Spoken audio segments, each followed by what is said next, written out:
Line drive to right. Takes a three. Touchdown 49ers. Hurry! I'm the only one that didn't get the memo about not wearing a suit. I want to welcome everybody on NBA TV and CSN Bay Area, csnbayarea.com, and the radio home of the Warriors, KMBR. I'm Bob Fitzgerald, the Warriors TV broadcaster, and we are here for Steve Kerr winning the Coach of the Year award, the Red Auerbach Award for the NBA.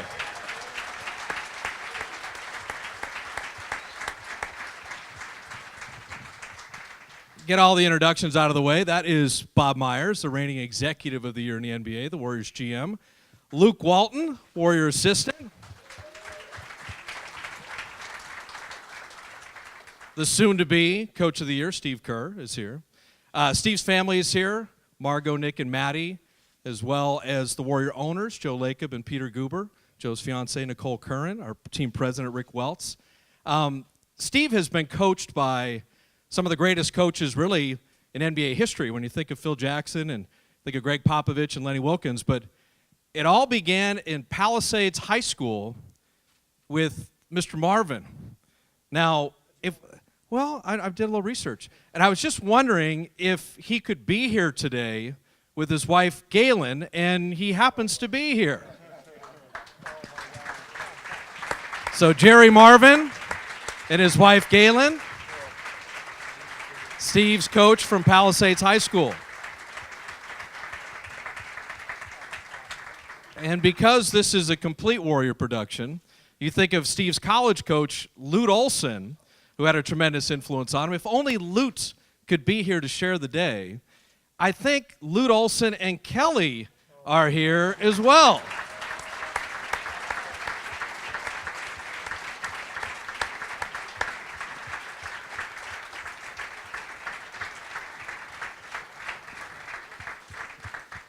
Got a lot of coaches in this room with a lot of accomplishments.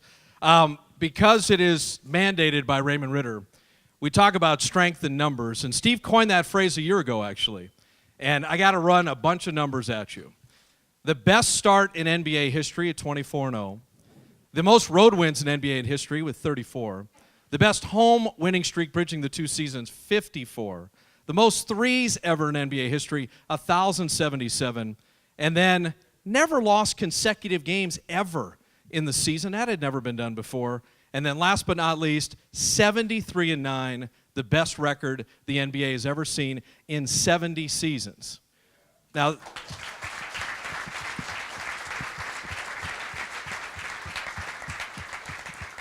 and to put that into perspective, there's been 1,423 teams that have begun an NBA season. One has 73 wins.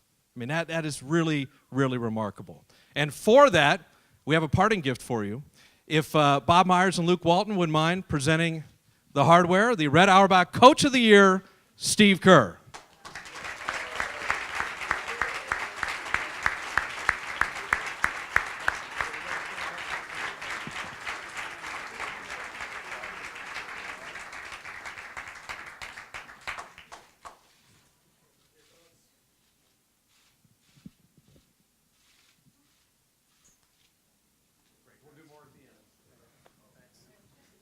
Get the obligatory photo op out. We'll have photos all at the end of the extravaganza here, as per Raymond.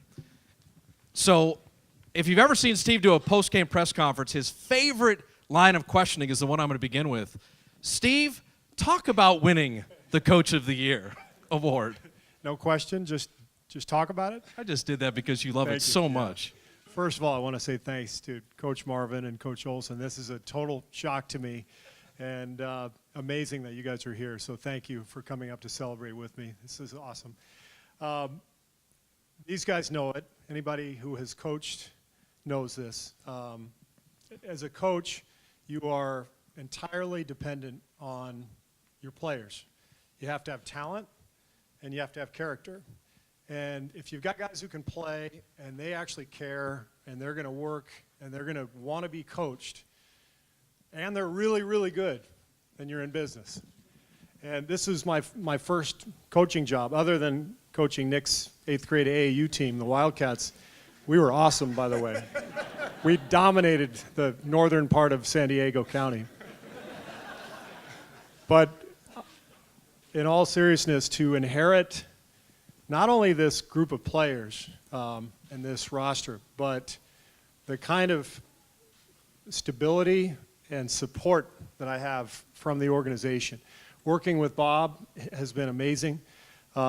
Peter and Joe, just an unbelievable ownership group that provides us with everything we possibly could need in order to win. Not just resources, but emotional support and friendship, which is fantastic. Rick Welts, the entire front office, the entire group of people upstairs. There's such a great community up there. And to inherit that with my first job, honestly, I am the luckiest coach around. And but I really want to single out the players because we are remarkably lucky, and I know everybody agrees with that. This is an amazing group of players who care about each other, they care about winning, and they let us coach them, and that's awesome. Bob, the selection of Steve Kerr and the success the team has had, and your thoughts on the Coach of the Year award. Yeah, I don't think everybody quite knows what you've had to go through this year, and you deserve this award, and you don't deserve it for winning, in my opinion, 73 games. You deserve it for coming to work every day with how you've had to feel. And no one quite understands that except for the people that you go to work with every day. So I just admire your courage. I admire you as a person. And when we hired you, a lot of people, and they were right, said you guys found a great coach. And we did. But I found a great friend. And I love going to work with you every day. I hope you are here as long as you want to be here. It's really a privilege. You're a special person. You've had success your whole life. You're continuing to have success. And you are what you just said about the players. You're talented and you have character. And people like that are hard to find. So thanks for being our coach, and thanks for being a friend.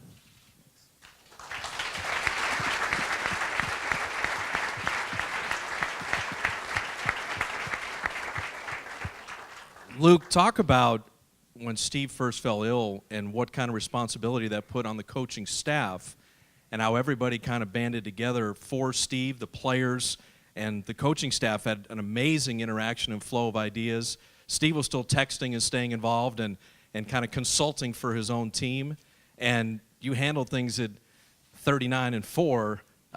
Give people an idea what that period of this season was like. Well, I think, looking back on it now, it all started with the year before. And when we had a coaches retreat up in Napa, and we were all getting to know each other and watching film on the team that we were getting ready to take over. And Steve had this vision of what this team with the players we had could do if we could get to them. And he encouraged the entire staff. He said, well, this is what we need to do. I don't want to be the only voice. I want you guys, when it's you're a scout or you're working with players, encourage them, come to me with ideas. So I think before we even realized that he was preparing us, and nobody knew this would happen, but when we got that call, it was panic mode around here. And everyone liking Steve as much as we do, we didn't want to bother him. So we're like, no matter what the question is, anything, we'll figure it out. And we used to joke, like the bracelets, what would Jesus do? We'd have bracelets that said, what would Steve do? Because we're not gonna coach what would we do. We're trying to fill in for Steve here. So we, as a staff, would meet every single morning and come up with practice plans and watch tape and just, we were trying to get through until he could get back.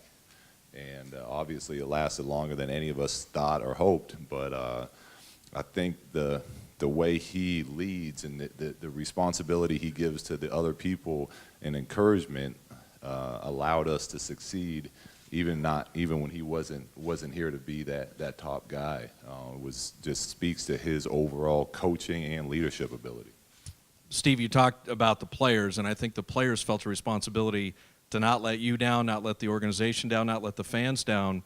and there was that great interactivity, and it still is there. If a player at, Leandro Barbosa in Portland, let's run this out of bounds play. Let's try to play this way. Where did that kind of empowering everybody and taking everyone's ideas, Nick, you ran in the finals, let's start Iguodala at the end, and you validate that by listening to suggestions, sifting through the ones you want to follow. Where did that idea as far as management really come from for you? Well, I really have been as lucky as anybody in terms of the coaches I've played for. Going way back to Coach Marvin in high school and Coach Olson in college, and then in my NBA career, Phil Jackson, Greg Popovich, Lenny Wilkins, Cotton Fitzsimmons, Hall of Famers up and down the list. And everybody told me the same thing when I took this job. Be yourself. Take what you can from the people you've learned from, but then be yourself and put that together. And I always felt that when I had a voice as a player, when a coach allowed that for me, that was powerful. That it made me feel stronger about my own role and about the team, and so that was kind of the dynamic we wanted to put in, which we did last year, and it works especially well when you have people like Steph Curry and Draymond Green and Andre and Clay and Bogut, and I could go down the list, not just from a talent standpoint, but just from a character standpoint. I've made the comparison before. I've referred to Steph as the mini Tim Duncan, and I mean that with the utmost respect. Tim was one of my all-time favorite teammates, just an incredible leader, incredibly talented, and yet modest and humble.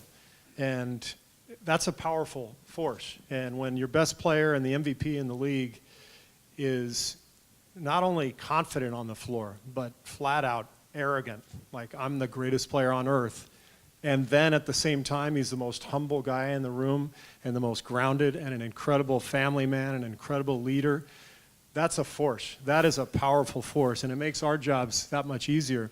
And I could keep going. Andre, my first real act as coach last year when I first came here was putting this guy who was an Olympian and an all-star, putting him on the bench and asking him to make that move. There are a lot of NBA players who would not accept that, and Andre completely not only accepted it but embraced it and became the leader of our younger group, became a mentor for the guys on the bench, and obviously he became the finals MVP as well. So his leadership role combined with his talent and his sacrifice, to me, set the tone for the entire season. And I've just mentioned Steph and Andre, and I really could go on and on about all of them. Draymond, don't ever change if you're watching this. Keep yelling at me. I'm going to keep yelling at you. It's the best. He provides the edge that this team needs. Without Draymond, we'd be in trouble. We would be too quiet and too nice. And we need that edge. And when he brings it every day, and we have all that emotion and that fire, it literally ignites the team. And what makes coaching so much fun, and I'll stop and let you ask another question at some point. But what makes coaching... You're coach of the year. You can talk as long as you want, really. All right, put your mic down. No. But what makes it so much fun, honestly, is when you have so many players and people on the staff, people like Luke and Ron Adams and Q and Kelly and DeMarco and Jaron, Theo, the whole group, who you just love being around every day. And everybody provides something, and everybody literally gives their opinion, and it's respected and welcomed, and sometimes it's used, and sometimes it's not. But when you have a group of players, especially, who care for each other and work this hard and sacrifice, that's the most rewarding feeling of all. Bob, the most important relationship in a sports franchise is the GM and the coach. And you're buying the groceries and he's making the dinner type of deal. There's Joe a couple. And Peter buy. I don't Yeah, buy. well, we know who buys them. I don't buy. You the say this groceries. aisle would be good to shop I from. say, can we get that box of cereal? Steve had told me before that the chemistry comes from the bottom of the roster. And so he has a unique insight into some of the roster players. And I think of Brandon Rush. And we made 3 threes the year before. Gets along with the guys, huge part of the team chemistry. And Steve kind of said, he's scrimmaging well. don't give up on him, believe in him. Mo Spates scuffled a little bit at the beginning of this year, and then Festus went down, and Mo was a revelation defensively as well as offensively. Steve has that ability with reserve guys to empower them and make them feel really important, and now it matters more than ever with the depth of this roster. Tell people about those conversations with you and Steve and Joe and Kirk and everybody as far as building this roster and just what that has meant top to bottom. Yeah, I'm going to answer that, but I didn't do something before. This guy deserves a lot of credit, too. You should cut off a little.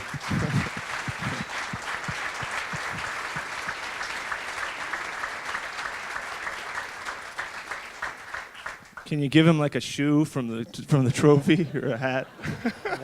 One van. You give him the trophy. When we had a coaches retreat that Steve plans, and we planned it, and he wasn't able to attend. He wasn't feeling up to it, and so I remember we were playing croquet. So just let that go for a minute. We were playing croquet with the Joe, staff. you didn't hear that. Yeah, right? yeah. We were studying. That's what you're paying for on those retreats. I said, put me with Luke. So we split up into teams. And as we were playing, and by the way, I was off. You were pretty good. I was bad. But I remember we were playing. I said, hey, man, you might be coaching this team. And I remember being a little bit of trepidation about that. I'm sure Luke had some. But you did an unbelievable job. And I kept waiting for you to change with your success, because I've seen so many people change with success. I kept waiting for you to become someone else, because you were getting adulation and you're obviously making your own mark. But I never saw for 1 second you waver from your character and who you are and your support of Steve, and knowing that you were just holding down the fort. And I just think that's tremendous. That is such a rare quality, to be unaffected and to stay who you are. So that was awesome, and I appreciate it. But I'm going to answer the question. Sorry.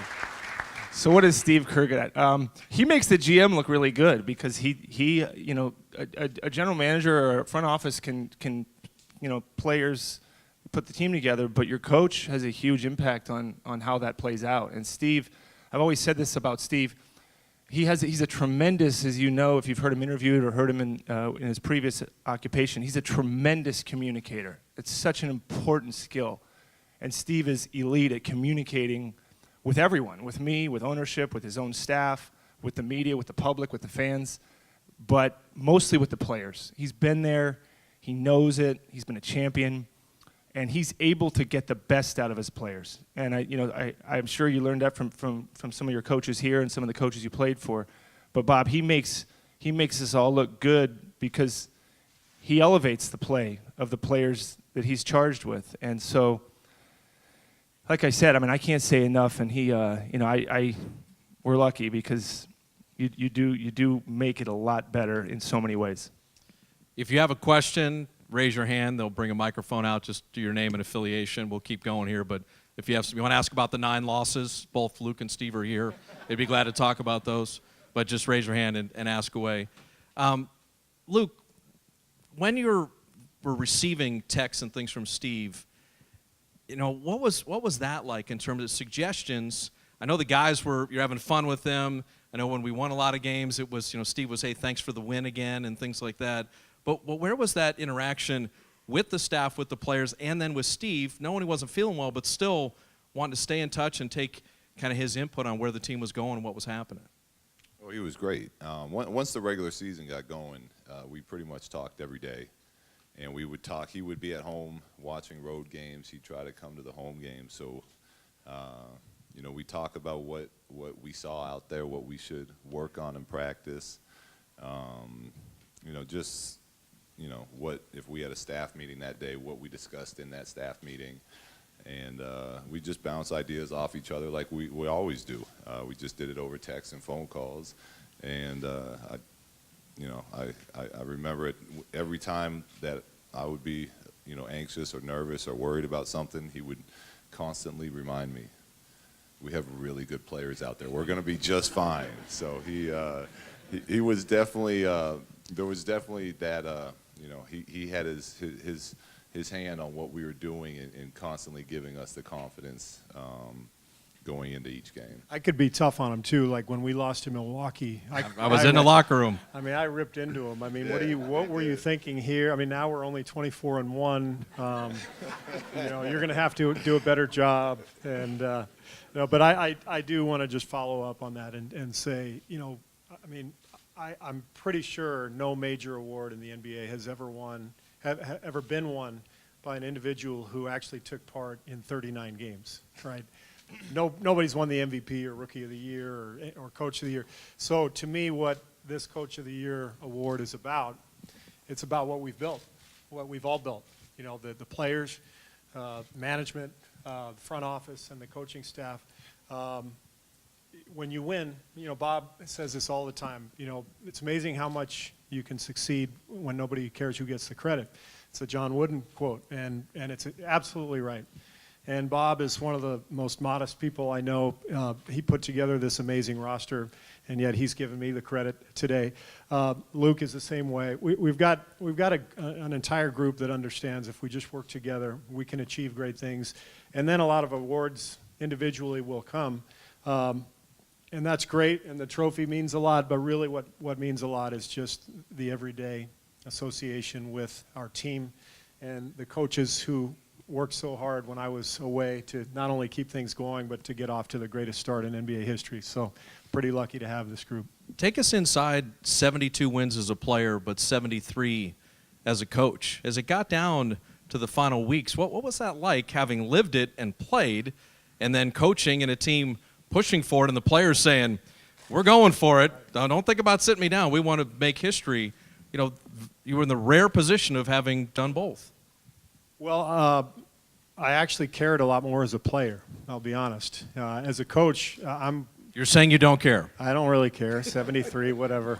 I wanted it for the players, but what I wanted more than anything was for everybody to be healthy during the playoffs. And ironically, of course, we make through it, the 73 wins, and we're totally healthy. And now we get injured during the playoffs. And as we've seen, not only with Steph, but with other players, nothing's guaranteed.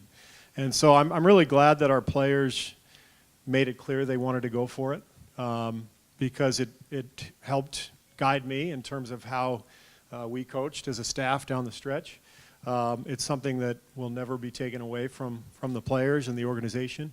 And I'm very proud of it. And now we're about keeping things rolling and getting Steph healthy and trying to do it again. Hey, Go Coach, ahead. it's Allie with TNT. I've only known you a short amount of time, but it's so in your nature to deflect the attention away from you and give credit to your staff and your players. So when you saw them today, what was their reaction? What were some of the things that the players said to you?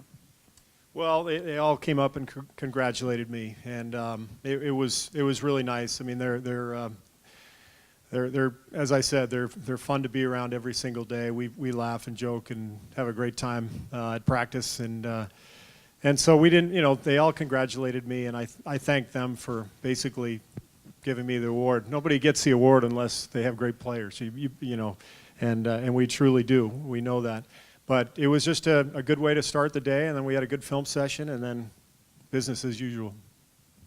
Bonnie, go ahead. Steve, you elaborated on this earlier, but as a guy who took over this job, talk about what it is, the kind of tone you wanted to set, because we've seen and heard a lot of things that you do, but we also know that you do a lot of things that never see the light of publicity. So just talk about the tone you wanted to set when you first came to this franchise.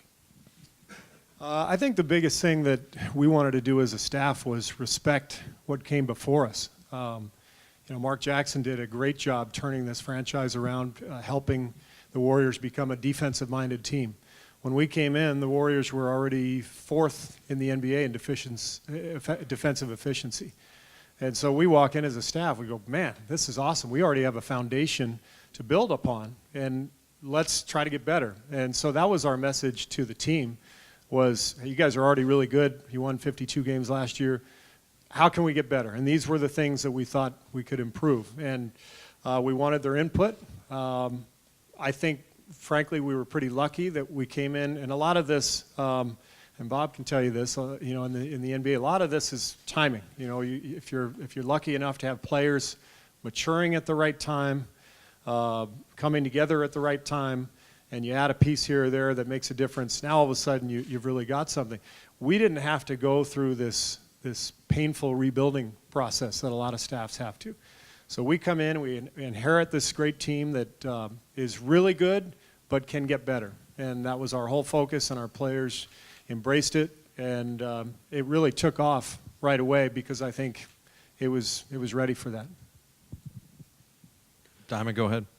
Steve, Bob was saying yesterday how getting the 73 win season, he got more fulfillment out of it, knowing what you had gone through. Obviously, if you could choose, you wouldn't go through what you went through, but do you feel the same way in terms of this being more meaningful, knowing that you'd spent a lot of time hurting and struggling? Yes. I do. This was